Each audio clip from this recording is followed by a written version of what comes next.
Если человек постоянно и часто болеет, то это его энергия питаются сущности.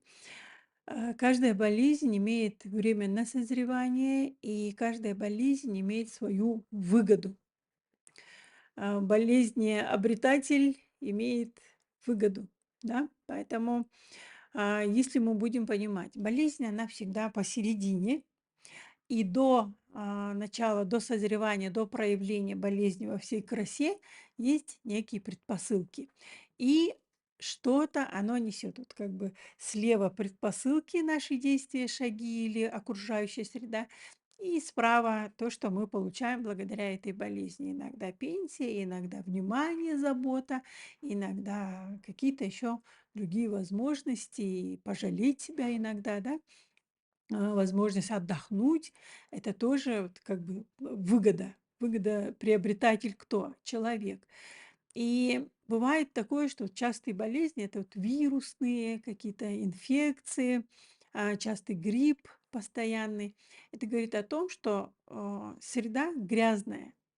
Поле грязное, она засорена какими-то негативными мыслями или, недоверием к самому себе даже, страхами, неуверенностью, ам, чем-то не своим, да. Что-то внешнее, инородное попадает, да, в наше поле, и иммунитет наш старается бороться, и иммунитет, и наша душа, и все наше личное пытается отстоять свои границы. Оттуда и температура, и прочее.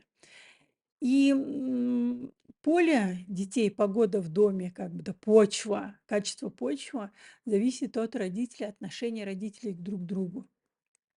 И частые вот эти бронхиты, ангины, и ротовирусные насморки и так далее — это все об этом. Не забывайте, что, аура наша, вот эфирное тело на расстоянии вытянутой руки, она и не просто защита, это же, наш иммунитет выстраивается на расстоянии вытянутой руки. И если наш эфир пробит, если наша вот даже когда мама на ребенка кричит, она тоже пробивает. Вы думаете, ударные инструменты, барабаны не пробивают? Крик матери даже пробивает. А вы говорите, барабаны там целый час или сколько концерты идут эти барабанные. Вы все пробитые выходите, конечно, вам нравится быть битым. Есть же садомазохисты, которые любят быть битыми. И и если подключен к эгрегорам, быть битыми тоже, выгодно, потому что, через вот эти дыры кто-то питается, да, сущности. Поэтому тут еще важно понять, что за болезнь, какая болезнь. Взрослый человек, ребенок. Взрослый человек, еще, скажем так, болеет, для того, чтобы иногда вот разные классификации даже есть болезней, да. Есть болезни, при которых человек должен остановиться, а, уделить внимание самому себе. Не для того, чтобы кто-то о нем заботился, а уделить внимание самому себе, остановиться.